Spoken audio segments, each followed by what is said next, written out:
Boa tarde, telespectadores da nossa TV, amigos e amigas da Rádio FM 93, César Santos. É notório, é claro, é sabido, lamentavelmente, que os problemas de saúde neste país só aumentam. Cada dia mais a coisa fica complicada. E trazendo a questão para cá, a gente vive cotidianamente, diariamente, os problemas que nós estamos passando, quer seja em unidade básica de saúde, quer seja principalmente no Hospital Regional Tarcísio Maia. E nessa questão de melhorar, de buscar, sabemos que é muito difícil, né? Difícil demais se buscar uma solução dentro da área de saúde, mas tem que ter de parte dos gestores, dos governantes, ações para amenizar, senão a coisa vai embora, acaba, vai para o fundo do poço, chega ao caos. E se nós já não estamos no caos, vivemos permanentemente beirando a ele. É assim que a situação está, é assim que a situação ocorre. E um amigo, em conversa, achei até interessante, por isso que trouxe aqui no comentário de abertura, olha, vamos buscar soluções. E acho que elas estão bem próximas, embora eu não ache que estão bem próximas. Qualquer solução que envolva dinheiro e muito na área de saúde, o gestor precisa ter vontade política. Mas nem a política do voto, de estar no palanque. Não. São políticas públicas. E vamos aos fatos. Aqui em Mossoró, numa conversa, repito, entre amigos, pessoas da área de saúde, e eu já recebi até postagem aqui durante os programas que vamos ao ar aqui do Observador Político, sugestões nesse sentido. Para melhorar, e melhoraria muito a área de saúde em Mossoró, desafogaria, por exemplo, o Hospital Regional Tarcísio Maia, que vive inchado, vive estourando de tanta gente, é o que a gente já sabe. Macas, gente nos corredores, no chão. Lá se vem aí, boa notícia, mais 21 leitos que devem ser equipados, ótimo. Está se buscando. Mas duas coisas foram colocadas. Uma seria a construção do Hospital da Mulher. Quem quer que seja, governadora, o governo federal, a prefeitura, falo assim de uma maneira generalizada, claro. Uma obra estadual, com recursos do governo federal. O Hospital da Mulher, funcionando a contento, atendendo. Seria muito importante, muito. E o outro, que nós chamamos aqui a atenção por essa conversa, seria fazer voltar a funcionar o Hospital da Polícia. O Hospital da Polícia Militar, ali próximo do batalhão, bairro Aeroporto, que de uma hora para outra, piscar de olhos, estalar de dedos, fechou, acabou, parou. E o Hospital da Polícia prestava um serviço tão bom, tão importante, de atendimento, desafogaria, repito. Outras unidades hospitalares, principalmente, seja lá em que for, o Tarcísio Maia. Hospital da Mulher demora um pouco mais. Precisa ser construído e equipado. Mas o Hospital da Polícia está lá. Que tal? Há quem concorde? Claro. Há quem discorde? Também. Mas eu acho que vale a dica. Governo, Secretaria de Saúde, pensar nisso. O que nos preocupa é que, em vez de abrir o hospital, o governo só vive falando em fechar mais hospitais. Em Natal, o Hospital Rui Pereira não foi fechado pela pressão, depois já vem outro. O Hospital Psiquiátrico João Machado, se não estou enganado, para fechar também, para fechado 1 ano para reformas. Então isso nos preocupa. Né? O Hospital Regional de Canguaretama foi fechado. A Januária, a maternidade. Canguaretama. E o de Canguaretama também. É. Hospital Regional lá. Hospital Regional. Então, o Diapudi vive sob ameaça. Então, meus amigos, se parar, se reunir, se pensar e se buscar um norte, se fizer um planejamento, eu acho que dá para sair fora. Fica a dica. O nosso livro de hoje é simplesmente fantástico. De propósito, hoje é 1º de agosto, está começando o mês de agosto, e eu trouxe aqui o livro, é Agosto, de Rubem Fonseca. Olha esse livro. Você tem o que ler. Na madrugada de 1º de agosto de 1954, um empresário é brutalmente assassinado no quarto do seu luxuoso duplex no Rio. A poucos metros dali, o tenente Gregório Fortunato, chefe da guarda pessoal do presidente Getúlio Vargas, começa a arquitetar outro crime, o atentado contra o jornalista Carlos Lacerda. Toda uma história, não é? Isso mesmo.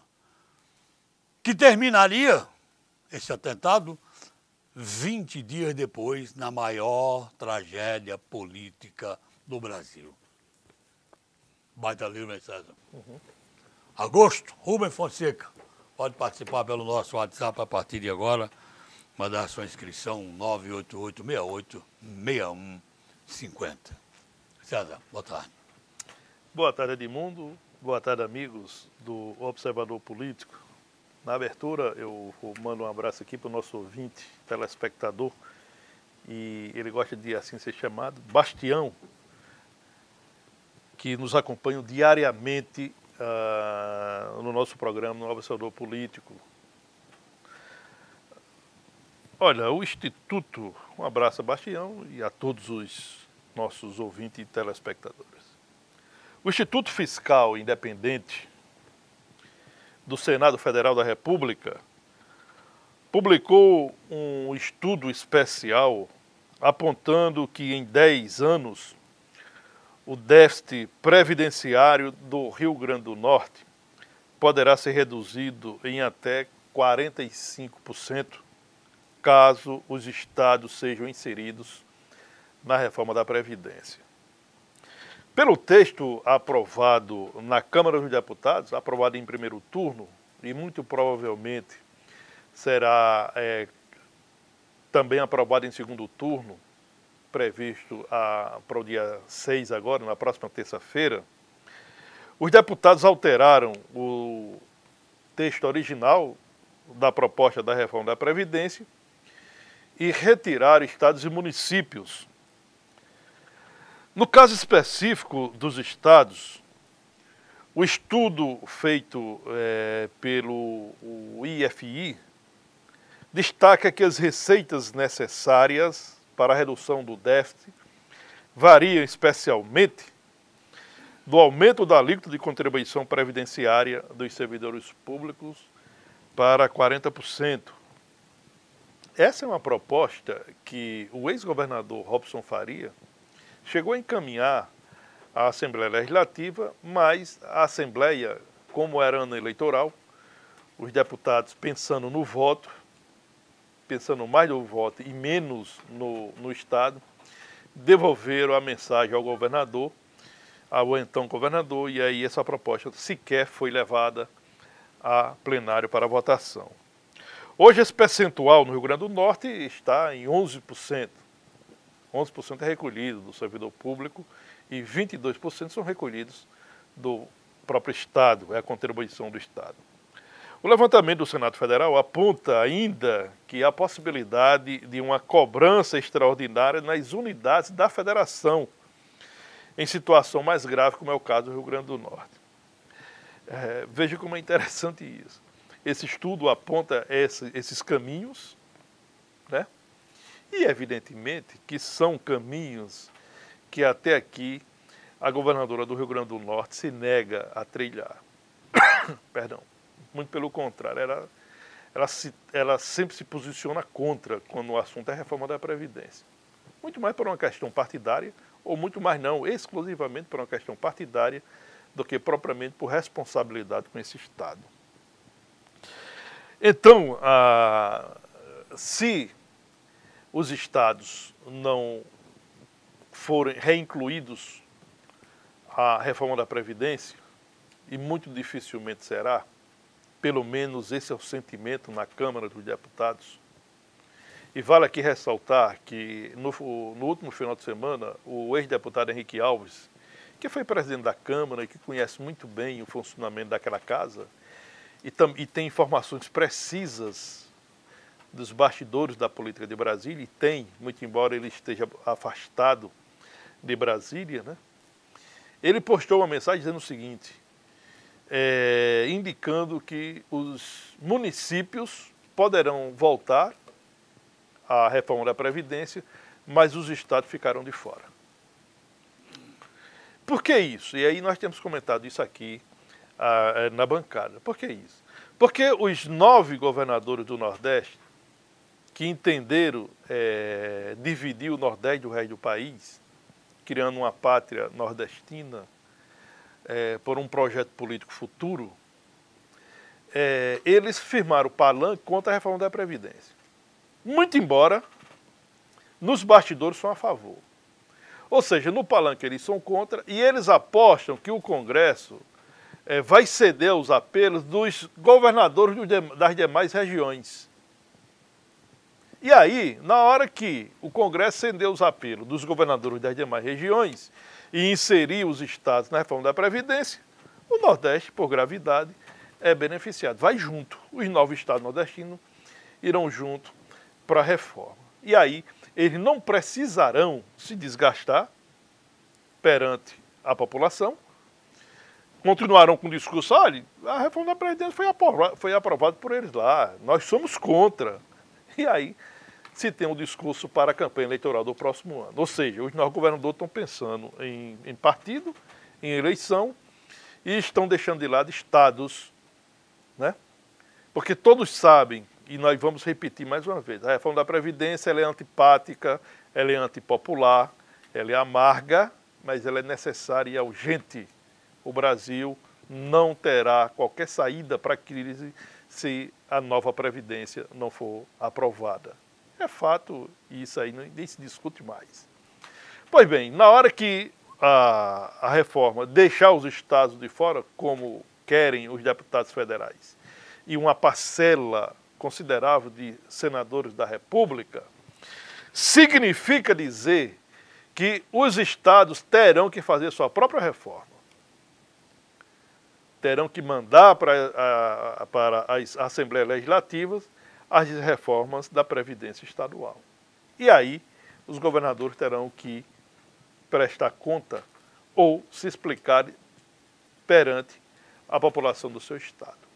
Fatalmente é o que vai acontecer no Rio Grande do Norte. A Previdência Estadual ela está totalmente superada, né? Ela não consegue mais caminhar com as próprias pernas. Não consegue. A Previdência do Rio Grande do Norte, vamos repetir aqui, ela fecha todos os meses com um déficit de 130 milhões de reais. o que significa que o Estado do Rio Grande do Norte fechará o ano de 2019 com um rombo de 1.560 bilhões de reais. Só com essa questão da folha de pagamento. Se essa questão não for resolvida, daqui a pouco o governo do Estado, além de não pagar os 3 meses de salários que estão atrasados, e a governadora insiste em dizer que está pagando salário em dia, o que não é verdade, não está pagando salário em dia porque tem 3 meses de salário atrasado. E o Estado não é Fátima Bezerra, como não foi Robson Faria, como não foi os governadores anteriores. O Estado do Rio Grande do Norte é o Estado do Rio Grande do Norte. Quem deve aos servidores são o Estado do Rio Grande do Norte. É o Estado do Rio Grande do Norte. Então significa dizer que o Estado do Rio Grande do Norte está com salários atrasados. Novembro, dezembro e 13º salário de 2018. Essa historinha que eu estou pagando em dia, não é verdade. Não está pagando em dia. A governadora fez apenas uma opção de quê? De pagar em dia os seus auxiliares. Porque o correto, e aí eu não entendo porque é que o Ministério Público não age, eu não entendo porque é que a Assembleia Legislativa não age, eu não entendo porque o Judiciário não age, eu não entendo porque as instituições não agem, porque o correto é o quê? É você pagar os meses que estão atrasados, né? E aí vai seguindo. Né? Porque se a governadora faz o correto, ou seja, em janeiro desse ano ela paga novembro de 2018, em fevereiro desse ano ela paga dezembro de 2018, em março desse ano ela paga o 13º salário, significa dizer que o Rio Grande do Norte, né, estaria aí, os seus auxiliares, os seus secretários, o seu pessoal de 2º escalão, de 3º escalão, estaria amargando os 3 meses de salário atrasado, como os servidores efetivos estão amargando os 3 meses de salário atrasado. Deu para entender, né? Então, diante desse lenga-lenga, diante da pouca verdade, diante de um jogo camuflado, né?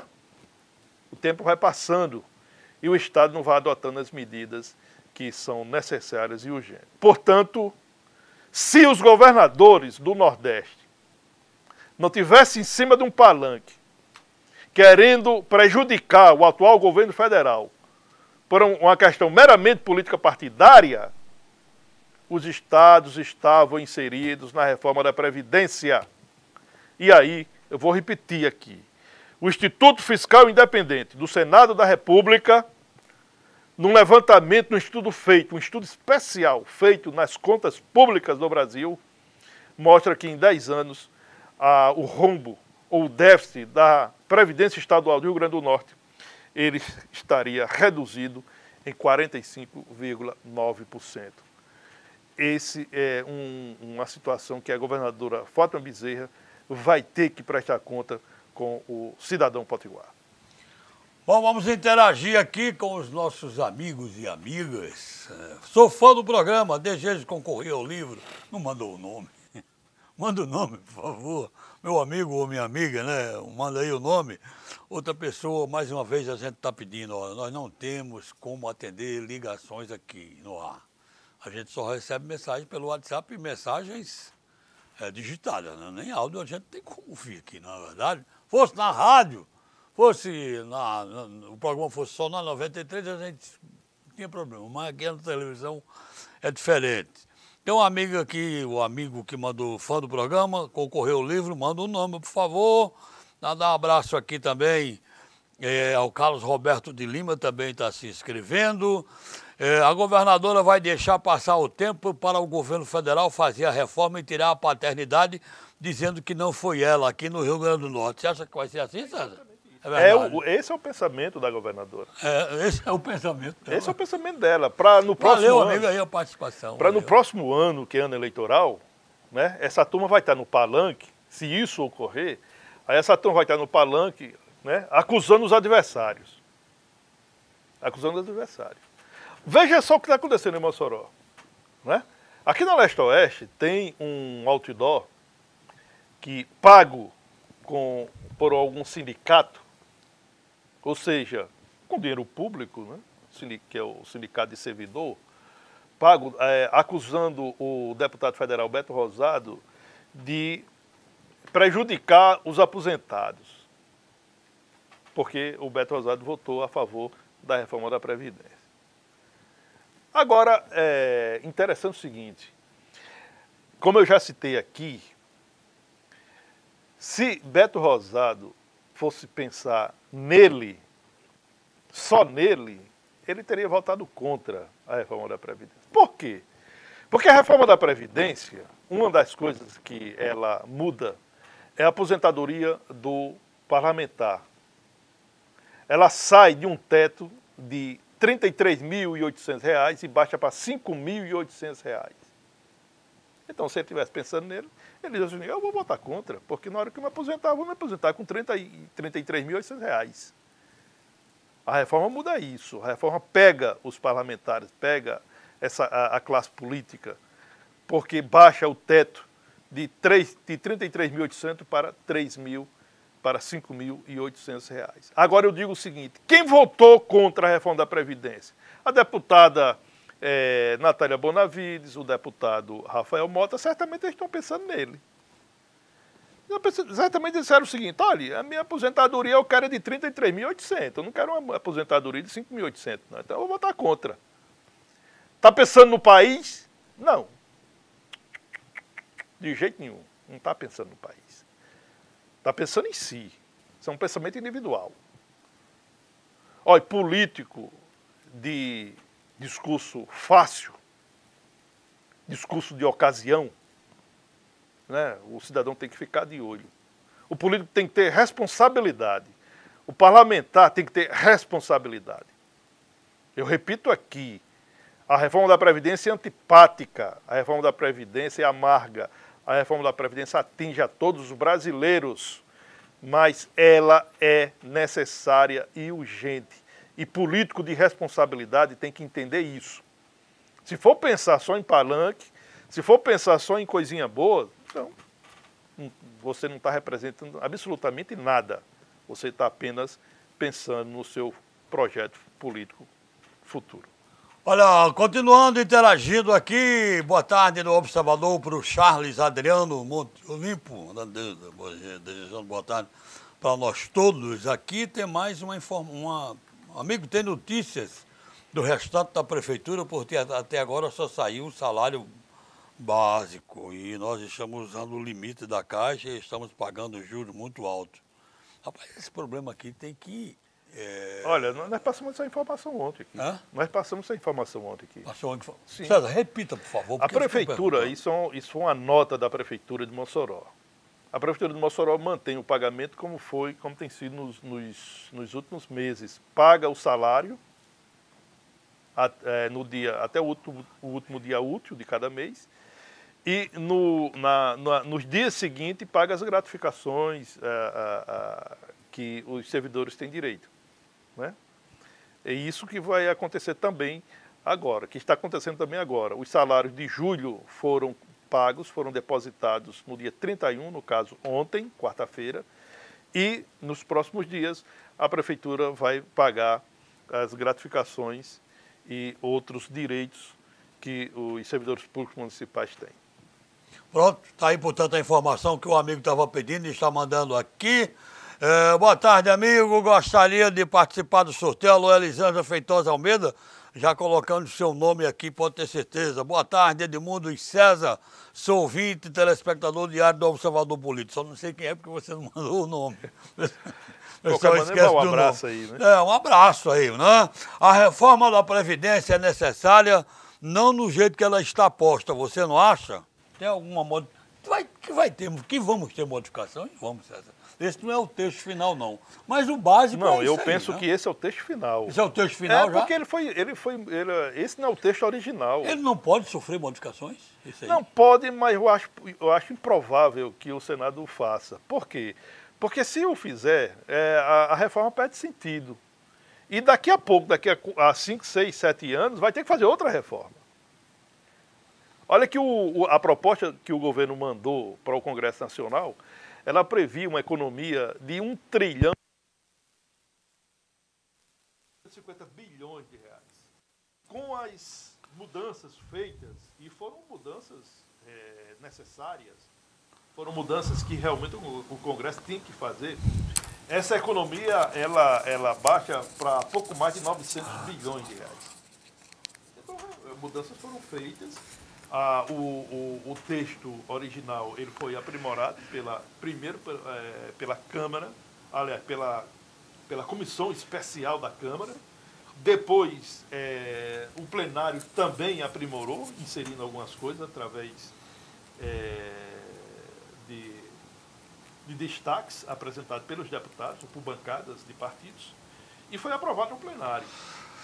Inclusive, há um entendimento no Senado da República de não alterar o texto que será aprovado na Câmara, em segundo turno, para não retardar a reforma da Previdência, não retardar a nova Previdência.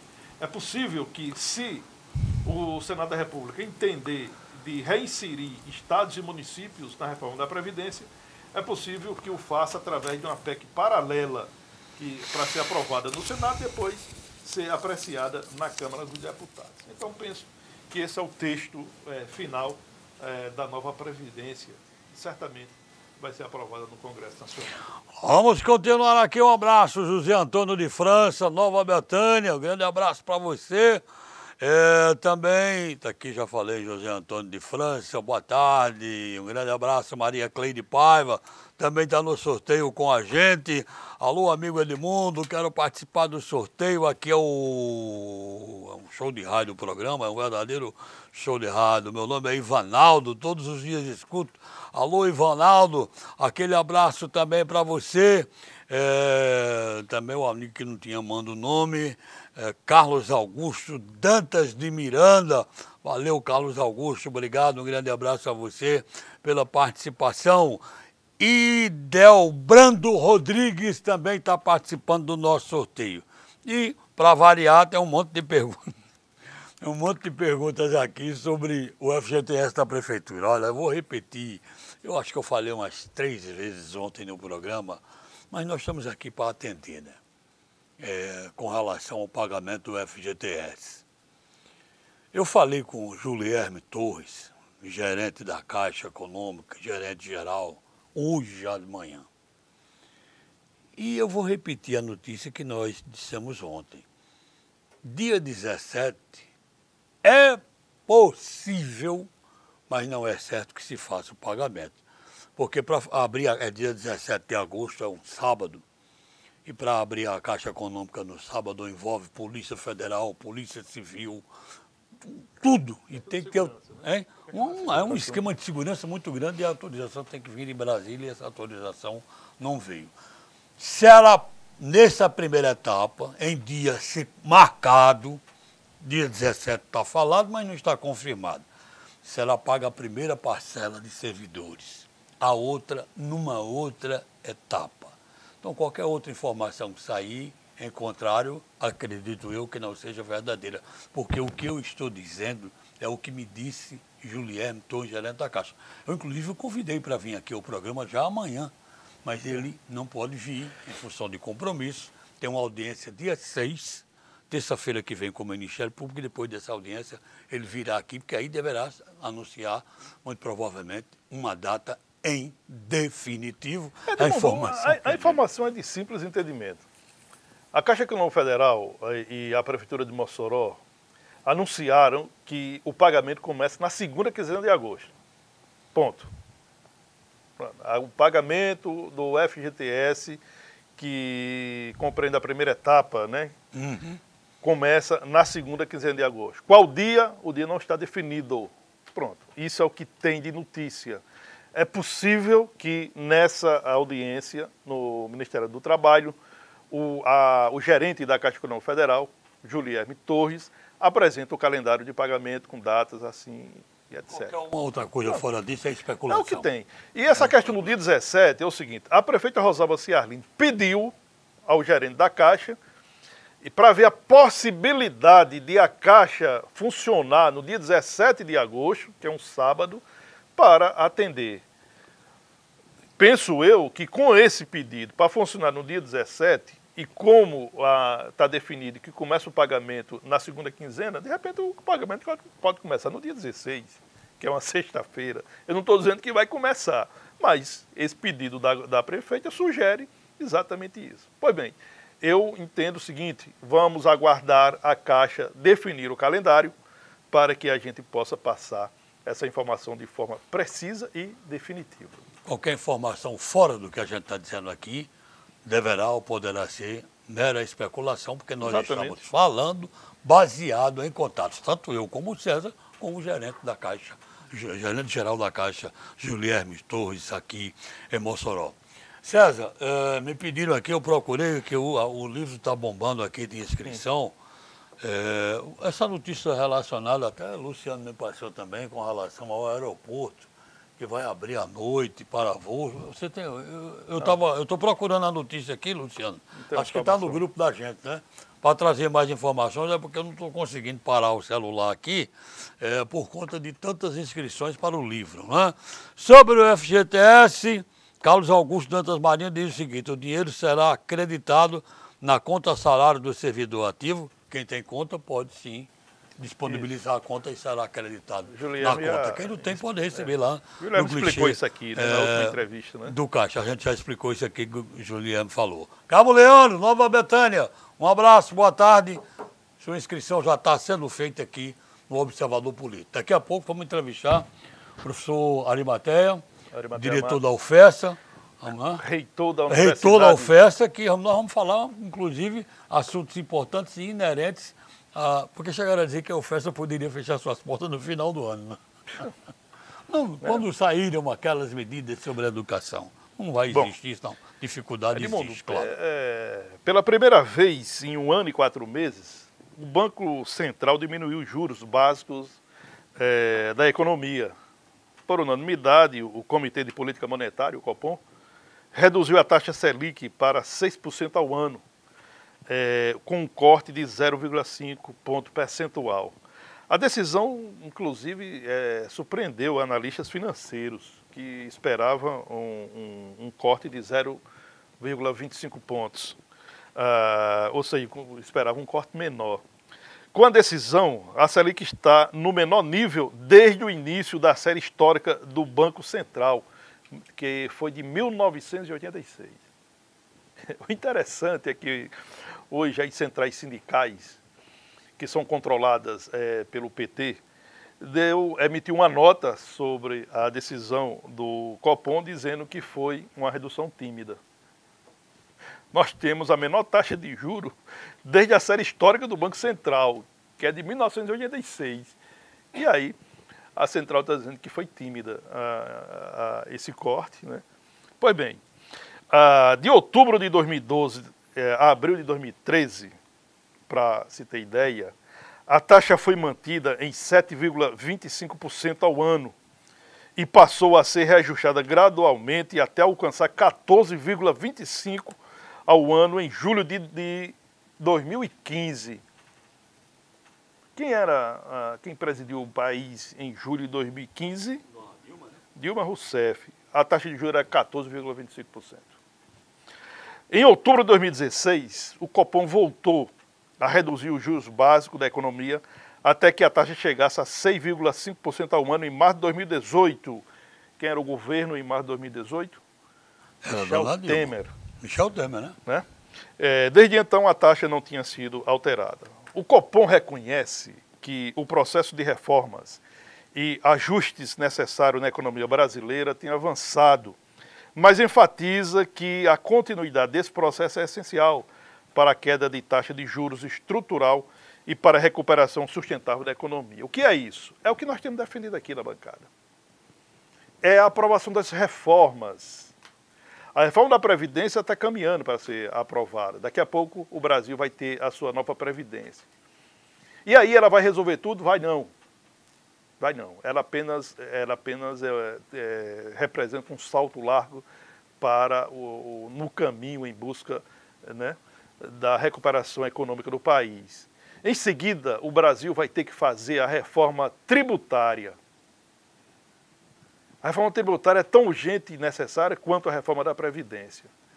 Então, é isso que o Copom esclarece. É preciso que as reformas e os ajustes necessários na economia brasileira continue avançando, porque só assim será possível recuperar a economia e, por gravidade, as condições de vida dos brasileiros. Olha, nesse bojo aí, que você adentrou aí na questão da economia, isso aqui interessa ao cidadão. A Caixa Econômica Federal anunciou ontem que vai reduzir suas taxas de juros para algumas linhas de crédito, entre as quais cheque especial, capital de giro e empréstimos pessoais.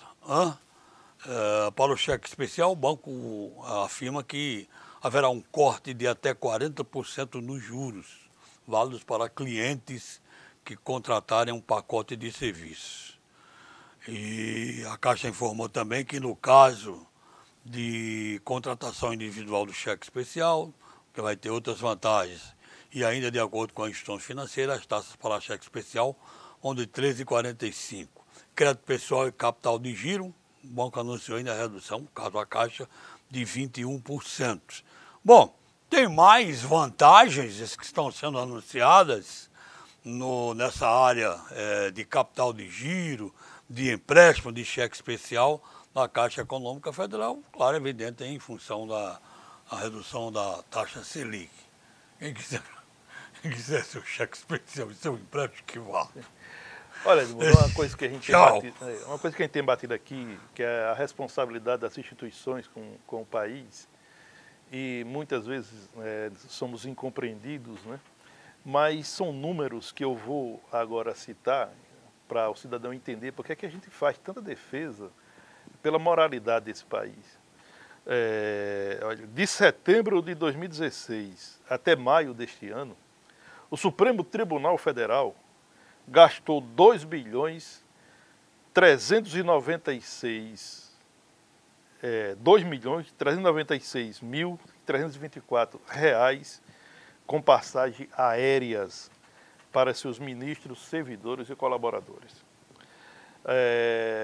Ontem, o Tribunal de Contas da União recomendou que o STF acabe com a farra na compra de bilhetes, ao constatar que, pelo menos entre 2009 e 2012, as despesas beneficiavam até esposa de ministros em viagens internacionais e de primeira classe. Apesar de a fiscalização do TCU ter sido aberta em 2013, o STF só passou a divulgar detalhes com esses gastos em 2016. No período analisado pelo TCU, além dos ministros, juízes auxiliares e funcionários do tribunal, também tiveram despesas pagas com voos, os chamados colaboradores, que são palestrantes que vão a Brasília proferir seus cursos para o público interno e também para prestadores de serviço. Os dados também mostram que os gastos vêm crescendo ano a ano. De 2007 para 2018, a despesa quase dobrou, passou de 567 mil para 1 milhão de reais. Nos 5 primeiros meses deste ano, agora 2019, com referência no último balanço feito em maio, o STF já gastou 586 mil reais, ou seja, um acréscimo de 54% em relação ao mesmo período do ano passado. É a verdadeira farra com dinheiro público que que o brasileiro tem que se indignar com isso. É inaceitável. Porém, trata-se da Suprema Corte do Judiciário brasileiro, que deveria dar exemplo e não fazer do dinheiro público uma farra pessoal. Ok, abraçando aqui seu Nenê, Dona Isabel, no bairro Aeroporto, que estão aqui também ligados com a gente, todos os dias no Observador Político. Então vamos ao nosso intervalo e voltamos em seguida entrevistando o reitor da UFES, o professor Arimateia.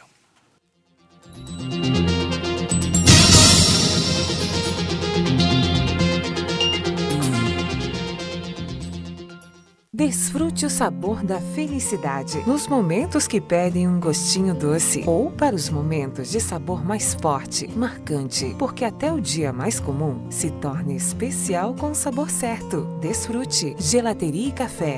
Olá, eu sou Paulo. consultor de vendas da BrisaNet Telecomunicações. E hoje vamos falar sobre serviços para a sua empresa. Que a BrisaNet tem a melhor internet e fibra ótica, isso todo mundo já sabe. Agora, você também sabia que aqui oferecemos soluções tecnológicas para a sua empresa? Tem internet com Wi-Fi de alta performance, LAN-to-LAN, sistema de segurança, telefonia, móvel e fixa, VoIP, central PABX virtual e URAs inteligentes. Suporte avançado 24 horas, com atendimento personalizado, dentre outros serviços exclusivos. É a sua empresa mais conectada, segura e preparada. Eleve o nível do seu negócio e entre de vez para a era da ultravelocidade e conectividade. A solução para a sua empresa está aqui. BrisaNet, levando o mundo até você. Há mais de 40 anos, um grupo de médicos criou uma organização de emergência médico-humanitária capaz de oferecer ajuda às pessoas em meio a desastres naturais, epidemias ou guerras, atendendo os mais necessitados sem se importar com raça, religião ou ideologia. Hoje, Médicos Sem Fronteiras envia equipes totalmente preparadas para responder a emergências por todo o mundo. Nossos profissionais são financiados por pessoas como você e eu. Conheça-nos, participe, apoie, porque juntos chegamos mais longe. SAMU 192, boa tarde. Oi, o que aconteceu no acidente aqui na rua? Tem gente ferida. O 192 do SAMU não é para brincadeira. Uma ligação falsa atrapalha nosso trabalho e pode custar a vida de outras pessoas. Não passe trote nem congestione a linha. Só chame o SAMU em caso de emergência mesmo. Fale com seus amigos e o pessoal de casa sobre o uso correto do 192 e seja um defensor da vida junto com o SAMU.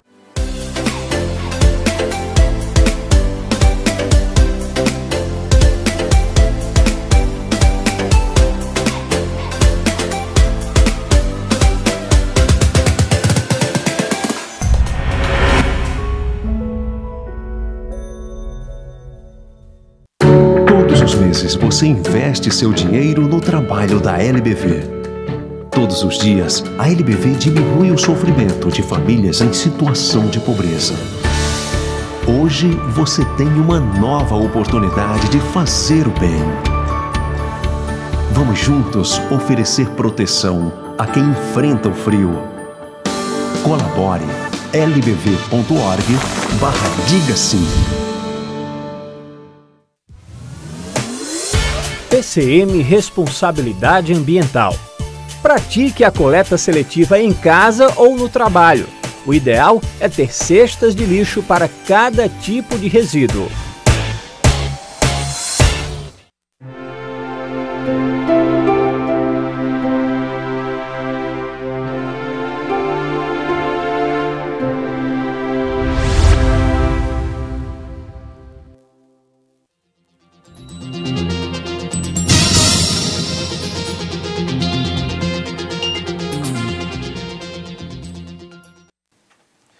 Estamos de volta com o Observador Político, pela nossa TV e pela Rádio FM 93. No segundo bloco, como anunciado, estamos recebendo aqui no estúdio e na bancada do Observador Político o reitor da Universidade Federal Rural do Semiárido, o FESA, o professor José Arimatea Matos, que cumpre aí o seu último ano da segunda gestão, né? Já tem 7 anos dirigindo essa universidade. E hoje, a UFESA, ela está completando aí 14 anos, né, de reconhecida, ou de transformação, né, da Escola Superior da Agricultura de Mossoró, ESAM, para a Universidade Federal Rural do Semiárido. Professor, bem-vindo ao Observador Político. E de início eu pergunto, dentro dessa celebração de 14 anos, né, há uma programação, e dentro dessa programação tem inaugurações de estrutura nova do campus central de Mossoró. Boa tarde, queria que o senhor falasse um pouco sobre isso. Okay. Boa tarde, Carlos, boa tarde, Edmundo. César Santos. César, desculpe. Boa tarde, telespectadores do Observador Político.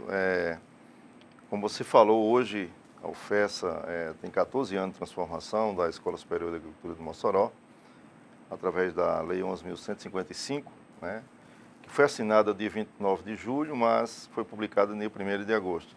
Quero iniciar aqui parabenizando todos os que fazem a UFES, aos servidores docentes, técnicos administrativos, aos terceirizados e especialmente aos discentes, né? A universidade tem como função de capacitá-los, né? E também trabalhar com a parte de pesquisa e extensão, que é o dever do ensino público, principalmente gratuito e de qualidade. Coincidentemente, essa inauguração ela acontece, não foi pensada exatamente para esse dia, mas nós convidamos o secretário de Educação Superior do Ministério da Educação para se fazer presente, e ele está chegando a Mossoró agora nesse voo das 14h15, e lá nós acertamos, dependeu da agenda dele, coincidentemente é hoje, né, 1º de agosto. Então, nós vamos entregar esse complexo de laboratórios das engenharias, do Centro de Engenharias. É um prédio com 8.000 metros quadrados, né, totalmente acessível, com sustentabilidade. Toda a sua iluminação é de LED, interna e externa. Inclusive, no teto dele tem uma usina solar, que foi recurso de emenda de bancada. Então, essa usina, durante o dia, ela tem capacidade de, pelo menos, o consumo aí de mais de 50% do consumo do prédio. Então, é uma usina grande, né? Então, é um prédio de grande importância para as engenharias e para os estudantes que fazem, especificamente, os cursos da engenharia, desde a questão do bacharelado de Ciência e Tecnologia, porque lá nós temos também laboratórios voltado para projetos auxiliados por computador, desenho técnico, então são disciplinas básicas também, né, nesse prédio. E amanhã nós estamos inaugurando, entregando em Pau dos Ferros, 3 novos blocos, né, um bloco de laboratório de tecnologia da informação, que é recurso de emenda de bancada, né, e eu sempre tenho colocado que a bancada federal, independente de partido, eles têm colaborado com as instituições de ensino superior pública do Estado do Rio Grande do Norte. Nem sempre pode ajudar todas de uma vez, mas vem sempre colaborando, né? E esse é um dos prédios, é o Laboratório de Tecnologia da Informação. Inclusive, eu fiz o convite pessoal ao deputado Felipe Maia, que na época ele era o coordenador da bancada, né? Mandei o convite para toda a bancada, não mandamos o convite para toda a bancada, mas eu tinha que fazer também um convite ao deputado Felipe Maia, que na época era o coordenador da bancada, né? Então, nós temos mais outros 2 prédios lá, um complexo de laboratório das engenharias também lá em Pau dos Ferros e um bloco de sala de professores, né? Então, hoje e amanhã são essas movimentações específicas que nós temos na UFES. Além disso, amanhã também tem uma sessão solene da Assembleia Legislativa lá na UFES, né, solicitada pelo deputado Alisson, que é oriundo da UFES, foi aluno, é servidor e hoje deputado. Ele solicitou uma sessão solene em comemoração aos 14 anos de UFES, aos 52 anos de instituição Exam UFES. A Leilane, do bairro Paredões, já está perguntando aqui o seguinte, com relação à expansão, hoje, onde é que está a UFES e se ainda existe possibilidade de ir para outras cidades? Hoje é difícil, né? Com toda a conjuntura que existe, né? Nós estamos lutando para manter o que existe, né? É difícil dizer hoje que nós podemos ampliar, né? Isso, acho que nenhum gestor daria essa resposta, né? É um desejo, está no PNE, no Plano Nacional de Educação, que deve oferecer mais vagas de ensino superior, mas com certeza não será dessa forma através das universidades públicas, pelo menos o que a gente tem observado no momento, né? O que existe, nós temos trabalhado no sentido de que o Ministério da Educação possa agora liberar recursos que foram contingenciados para que possamos trabalhar com um orçamento previsto para 2019 e, claro, dialogar para o orçamento de 2020. Né? Então, expansão, acho que nesse momento não se pode comentar. Reitor, o contingenciamento anunciado pelo governo federal, acho que em maio desse ano, né? Foi contingenciamento, bloqueio, corte, vai de acordo com o linguajar de cada um. Na realidade, reduziu do orçamento da UFES 15 milhões e 800 mil reais. Né? Foram 12 milhões e 800 mil de custeio e outros 3 milhões previstos para investimentos. O seu pró-reitor, Álvaro Fabiano, né? Que é o pró-reitor do planejamento, né? da UFES, ele chegou naquele momento a afirmar que o contingenciamento poderia criar um cenário alarmante, palavra dele, com risco de interrupção nas atividades de todos os campos, Mossoró, Pó dos Ferros, Angico, Caraúbas. Isso foi em maio, né? Nós estamos entrando em agosto. Qual o cenário da UFESA? Esse cenário alarmante, ele existe ou o cenário é outro diferente? Não, o cenário continua existindo. O que é que se fala, e disseram assim, eu vou já colaborando também, no sentido, porque dizer assim, os outros governos fizeram contingenciamento, nunca através de decreto, né? Quer dizer, dizia-se que se tinha, e normalmente o contingenciamento se falava assim, é 10%, mas 10% do seu orçamento. Quando ele coloca que fez um contingenciamento de 30% nas universidades, não tirando a questão de pessoal, claro que ele não podia fazer isso, né, mas deixando também o orçamento do PNAES, que é o Programa Nacional de Assistência Estudantil. Só que aí em algumas rubricas, como é o caso específico, que é o maior volume do recurso, né, desses 12.800 de custeio, 12.400 é a manutenção da universidade. Esse volume foi 36,8%. Então, assim, para o mês de maio é uma situação muito delicada. Ainda essa semana, nós sentamos e discutimos com o planejamento e administração, nós tomamos muitas providências ao decorrer desse período aí, reduzimos em 25% o número de postos previstos, né? Fizemos algumas outras reduções e hoje, se não contingenciar, nós só temos recursos até meados de outubro. Essa é a realidade. Se continuar... Justamente por isso que falou-se que com aquele corte de verba... Se continuar o contingenciamento, essa é a discussão que a Andifes vem fazendo junto ao Ministério, e essa é uma discussão, inclusive, que eu vou apresentar também ao secretário. Agora, o que é que nós estamos fazendo? Nós estamos fazendo todos os pagamentos a cada mês. Mas pode se tornar inviável? Pode. A partir de outubro? A partir de outubro, se não reduzir o contingenciamento, né? Difícil, contingenciamento haverá, não tenho dúvida que agora, se vai continuar esse volume, aí é uma discussão que nós temos dialogado com o Ministério, está aí o secretário para a gente conversar, né? E a gente espera que isso não aconteça, né? Já tem universidades, que são 63, né, federais, já tem universidades sentindo hoje.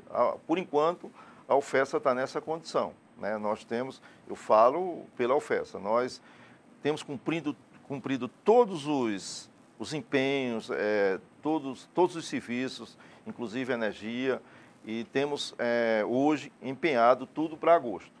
Ainda falta receber o chamado limite de empenho do que não está contingenciado, para que a gente conclua setembro e parte de outubro. Aí vai dizer, vai parar outubro? Nós não vamos dizer que vamos parar. Nós não vamos ter recurso para pagar terceirizado, para pagar energia, aí vai depender se eles vão sustentar ou não, né? Essa é a realidade, né? Mas eu não acredito. Quer dizer o quê? Eu não acredito porque perguntaram aqui, inviável quer dizer que vai fechar a porta? Não. Também não. Eu não acredito. Mas vai cortar muita coisa. É porque tem que... faz um pouco de um alarme também, né? Eu não acredito que chegue a esse ponto, porque, de certo modo, o Ministério Público tem tomado algumas providências e tem, de qualquer forma, as universidades, numa situação dessa, nós somos... quem comanda nós somos o MEC. Se o MEC deixar de repassar o orçamento para as universidades e a gente ficar sem poder pagar, a responsabilidade não é só nossa, é do Ministério da Educação também. É isso que o Ministério Público, inclusive, tem colocado, né? Então, assim, é claro que teve um momento, e hoje o ministro diz assim, olha, era só alarme que dizia que não chegava setembro e está chegando. A realidade é essa, não passa de setembro. O que nós temos, né? O que não está contingenciado, né? Se vai manter ou se vai... Aí são outras questões. Olha, reitor, em maio ou junho, me corrija se eu estiver errado, o senhor inaugurou o Laboratório de Habilidades do curso de Medicina, Isso. né?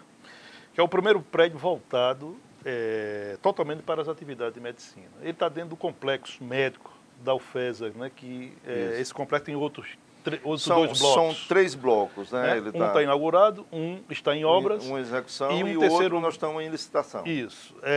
Vai existir recursos, ou existe recurso para esse terceiro bloco? Primeiro dizer o seguinte... De onde? Não, todas as obras em execução hoje, nós temos orçamento. Elas estão em execução porque existiu orçamento. Nós só podemos licitar... Sim, mas isso foi do ano passado ainda, né? Sim. O que a gente precisa agora é o financeiro, que ele é feito mês a mês, de acordo com a execução, né? Então, os recursos previstos para as obras em andamento hoje, não só tem esse complexo, tem de medicina, tem outros, nós temos orçamento para isso e foi empenhado, né? O que nós estamos recebendo mês a mês é o financeiro, né? Que é o repasse referente à nota fiscal, que o fiscal autorizou da empresa de acordo com a execução do serviço. Então, as obras que estão em execução, isso foi do ano passado. Mesmo assim, esse outro prédio que nós vamos licitar, nós temos recurso, nós temos orçamento no capital. Nós tínhamos 8 milhões e alguma coisa, foi reduzido a 3.800, mas esse prédio é 2.900. Claro que também há uma discussão com o Ministério da Educação para que ele libere TED, o que a gente chama de TED, é Termo de Execução Descentralizada. Isso é uma das discussões que a gente vai ter com o secretário hoje, né? Por exemplo, o primeiro prédio foi recurso de emenda de bancada, né? Esse segundo foi recurso de TED o ano passado. E eu quero também, não é porque eles estão dizendo que não tem, que a gente não vai lutar, né? Mas, independente disso, se só tiver um prédio para ser executado, será para concluir medicina, né? Para concluir medicina. Heitor, a gente quer agradecer, o tempo passa rápido, né? 16 minutos de entrevista, mas alguma coisa mais que a gente não perguntou, o senhor queira colocar? Não, primeiro agradecer, né? Eu encontrei com o Lairinho e ele perguntou se eu podia vir hoje, né? Aí depois de toda a conversa foi que a gente lembrou que hoje realmente era o aniversário da nossa instituição, né? E que, assim, que nós temos, a UFESA, ela tem contribuído e muito para o desenvolvimento, não só da região, do Rio Grande do Norte, e, claro, que muitas coisas também em nível nacional. Nós temos, o que demonstra os prêmios que nós recebemos. No final do ano passado, nós ganhamos o prêmio da ODS, dos Objetivos de Desenvolvimento Sustentável.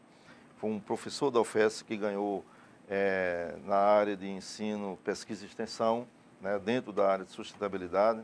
Nós temos prêmio da Comissão de Ética da Presidência da República, né, nós temos o curso de Direito entre os melhores cursos de Direito do país, inclusive com um mestrado, um único mestrado em Direito no interior do Norte-Nordeste, né? Então, a UFESA tem trabalhado em desenvolvimento não só da região Mossoró, mas do Rio Grande do Norte, do Nordeste e do Brasil também, né?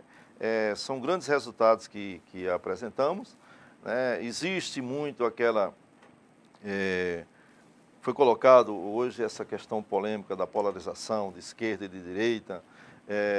Eu, como gestor, eu não tenho esquerda nem tenho direita, por isso que eu vou sempre buscar os parlamentares, tenho diálogo com todos eles, independente de qual partido. A gente tem emenda individual. O ano passado nós recebemos emenda do senador ainda Agripino Maia, do deputado Felipe Maia, do deputado Beto, da então senadora Fátima Bezerra, da época deputada Zenaide. Quer dizer, a gente tem buscado e tem recebido a colaboração, né? E dizer também que muito foi colocado que as universidades só existe droga, que só tem marxista. Não é bem assim, né? Droga existe hoje em todo canto, é um problema da sociedade. Não é da universidade esse problema, né? A universidade tem muito mais contribuído do que problemas para a sociedade. Com certeza tenho convicção disso. Reitor, agradecer mais uma vez. Reitor, muito obrigado pela entrevista. César, sortear o livro aqui, sim. que eu quase não paro de escrever. Rubens Fonseca, o livro Agosto, História, muito bem contada. Evilásio Silva Neto. Evilásio já ganhou aqui, voltou a ganhar. Evilásio pode pegar seu livro, faça contato com a gente, ou aqui na TV ou na rádio hoje, a partir de 2 horas. Mais uma vez, reitor Arimateia, muito obrigado pela entrevista. Pontos importantes foram colocados aqui. Boa tarde, até amanhã. Para conhecermos os amigos, é preciso passar pelo sucesso e pela desgraça. No sucesso, verificamos a quantidade. Na desgraça, a qualidade. Uma boa tarde a todos e até amanhã.